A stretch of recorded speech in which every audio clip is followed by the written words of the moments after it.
Tracy doesn't hate people on purpose. She's not like that. It's her paintings. They hate people. I remember her very first one.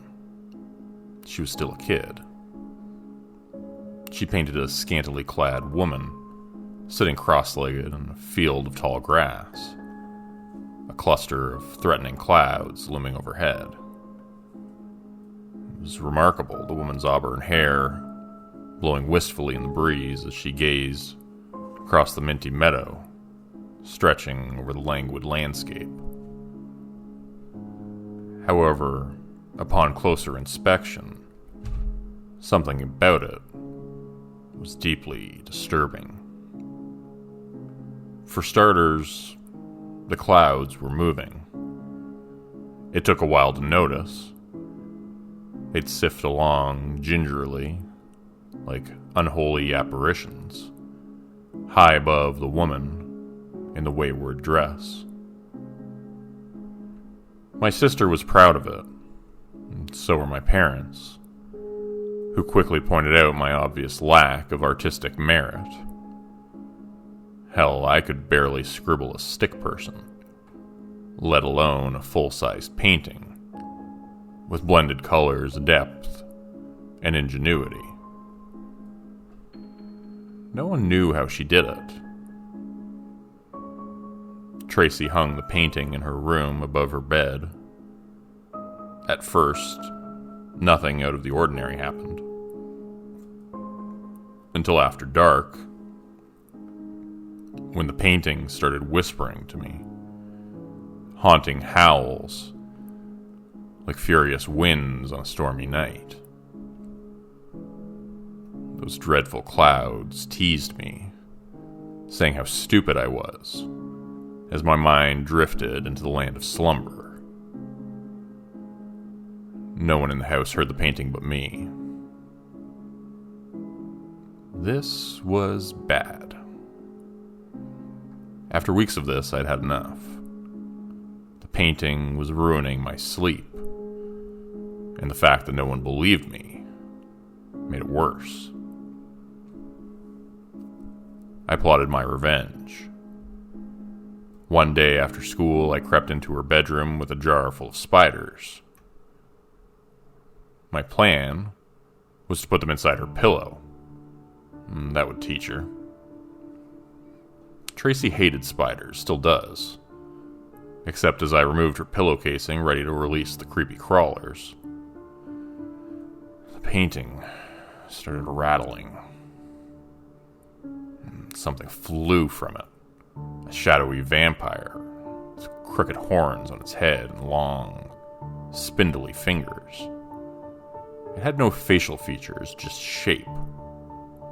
I dropped the spiders and got out of there. My sister was furious.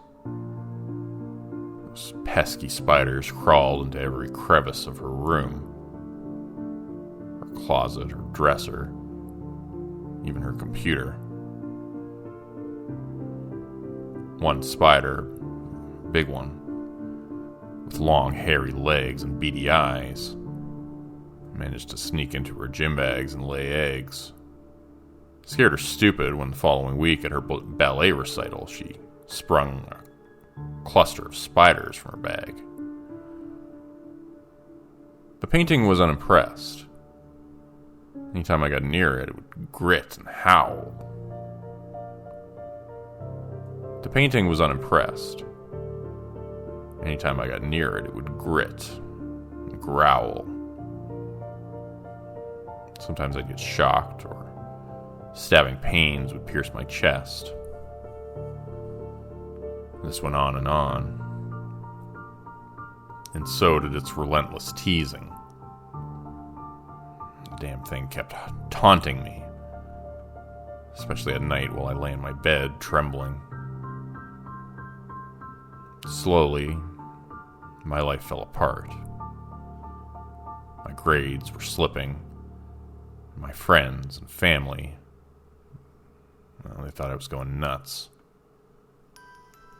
I tried destroying it. panic-fueled rage, I ripped the painting off the wall, beat it to death with a hammer, and tossed its colorful carcass into the garage. That ought to do it, I said with a smirk. I tried destroying it. In a panic-fueled rage, I ripped the painting off the wall, beat it to death with a hammer, and tossed its colorful carcass into the garbage. That ought to do it, I said with a smirk. It didn't. The damn thing came back. Swear to goddamn God, when I checked, there it was, back on my sister's wall, sneering at me. I almost died right then and there. I steered clear of my sister's room after that. Still, the painting's taunting persisted. It was ruthless. When I told my parents, they scolded me for being jealous of my kid sister's talents. When I confided in my friends, they all laughed and ridiculed. I was all alone. Things got worse. That summer, my baseball team was in first place, looking to win the championship. It was the night before the big game. I was pitching. The damn painting wouldn't let me be.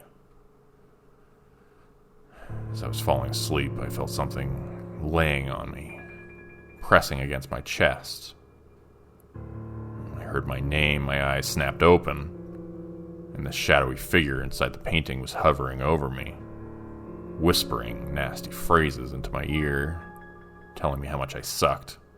My team would lose and everyone would blame me. Sure enough, that's exactly what happened. I swear to goddamn God, I'm telling the truth. Needless to say, I didn't speak to my sister for the remainder of the summer. High school was starting in the fall. I was hoping to leave this behind me. To my chagrin, she began painting again. My parents were pleased. They bought her the finest paints money could buy. My sister was thrilled. She painted fast and furious. And when she finished her new painting, I nearly died. It was another landscape. Only instead of a field, it was a silver-laced city, clad with tall buildings towering over tiny, ant-like buildings below. A speck of light seeping through the shimmering skyscrapers. It was good, I'll admit that. The way the busted neon sign hung sideways in the distance, limp. The way the busted neon sign hung sideways in the distance, limp and lifeless, while busybodies paraded along the surly city streets, going God knows where. She hung it in the living room next to the TV for all to see. My parents were proud. They invited all their friends to come gaze at its marvelousness. Everyone loved it. She was the toast of the town, and my resentment grew like fungus. I hated the damn thing. Something about it gave me the creeps. For good reason. I ignored it out of spite, out of fear, until one night after a hectic day at school, I sat down to watch a movie. I forget which one. My parents were out with my sister. They went to her ballet recital, which I refused to go to. "Hey, Zach," the painting said, surprising the hell out of me. "You suck." I snapped my attention away from the TV. The painting was trembling like an angry mother, making low, gurgling noises. A light flickered inside one of the tall buildings. A face appeared in the window. The ugliest face I'd ever seen. Its eyes were big black holes, its teeth pearly white, sharp as swords. It had horns on its head like the devil, and then it leapt out of the painting, scaring me stupid. A shadowy figure flew across the room fast as a fox, and dissolved into nothing. I screamed and beelined into my bedroom, slamming the door behind me. Just my imagination. I told myself over and over, curled up under my bed sheets, quivering. I was 16, too old to believe in the boogeyman, but young enough to be scared half to death. The following week was spent contemplating my next move, which wasn't easy. I had no one to confide in. People already thought I was crazy. I didn't want to prove it. I tried searching online, but soon gave up. Too many rabbit holes. I was at a crossroad. Things were escalating. The two paintings were combining forces, gaining strength. And sometimes while I was sleeping, I'd hear them chattering back and forth, gabbing on about how I sucked, how ugly and stupid I was. Their voices, deep and guttural, like evil game show hosts. Sleep was non-existent. The damn paintings wouldn't shut up. On they rambled through the night, plotting ways to ruin my life. No one else seemed to notice. I was coming unglued. I couldn't take much more of this. Time for revenge. One night, while my parents had taken my sister to the mall, I tiptoed across the living room, clutching my father's X-Acto knife. My knuckles were white, my blood boiling like hot soup. I could hear my heart beating underneath my t-shirt, thump, thump, thump. I knew this would land me in a whole heap of trouble, but I didn't care. This was it, now or never. I'd deal with the consequences later. With gritted teeth, I plunged the knife. The painting shrieked, crying like a dying dog. I stabbed the wretched thing again and again, tearing it to shreds. The painting pushed back, knocking me off my feet. As I fell, the knife flew from my fingers, cutting me badly, staining the carpet a deep crimson red. I fled to the washroom, trying not to get blood everywhere. After cleaning my wounds, I returned to the living room with shaking hands and wobbly feet. I had to clean the blood-stained carpet or my mother would kill me. Panic attacked. Tears trickled down my cheeks like a freshly flowing stream. "You can do this," I told myself, sobbing. What happened next still haunts me. To my horror, the painting was hanging on the wall unscathed, the light inside the tallest building flickering, the devilish face inside it seething. And then it spoke. "Nice try, Zach." I screamed, ran to my bedroom, wept. From then on, I started counting the days until I could move out and live on my own. This became my life's mission. To everyone's surprise, including my own, my grades slowly improved. They had to. Otherwise, I'd never go to college, thus being stuck at home forevermore. Unfortunately, whatever was haunting those paintings was now controlling my sister. She became erratic.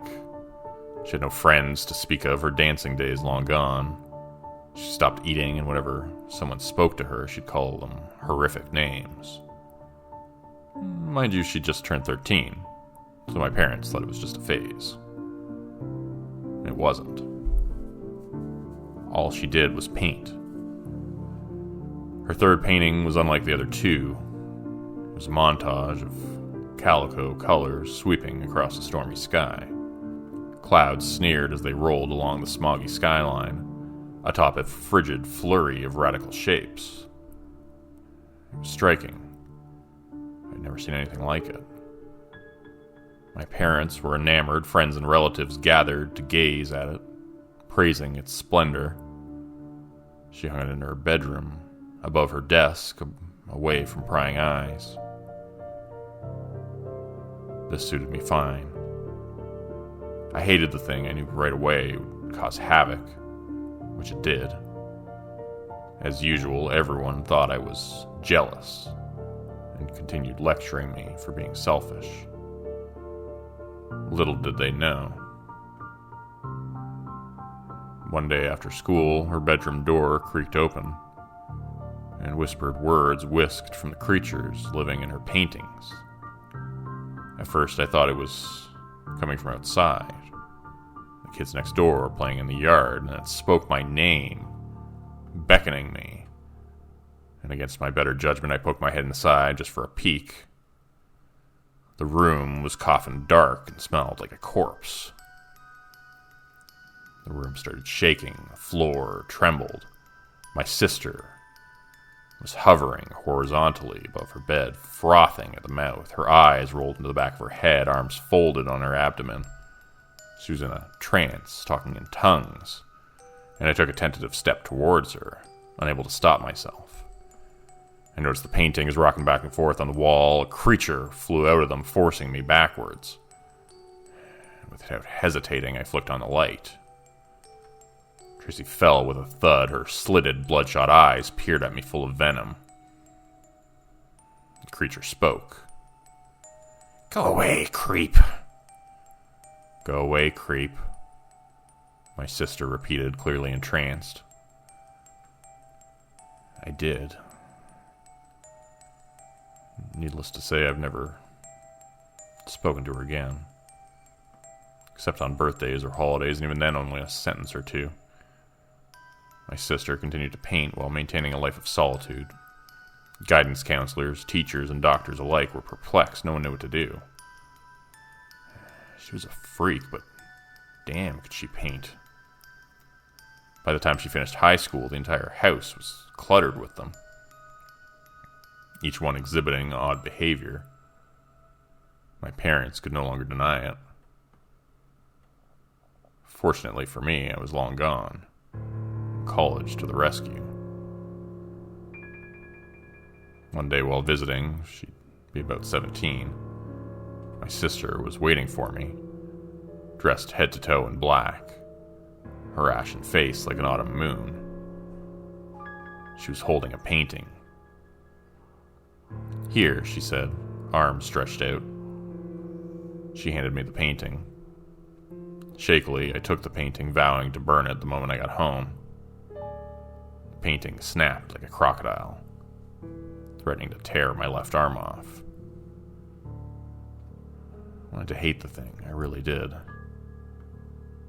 Problem was, part of me liked it. She'd painted me as a young boy, pitching on a mound of green, hand in weathered glove, eyes cold as steel. My hair was blowing in the breeze.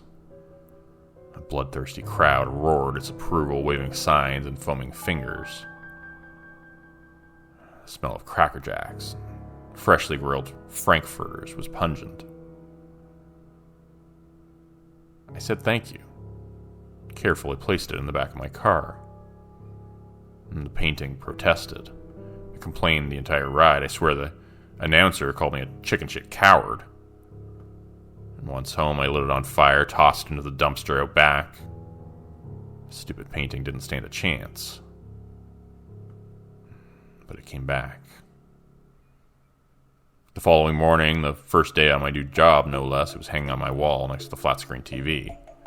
Except now the crowd was quarreling and causing a ruckus. As I got closer, someone in the crowd started waving, and a shadow emerged. "I'm back."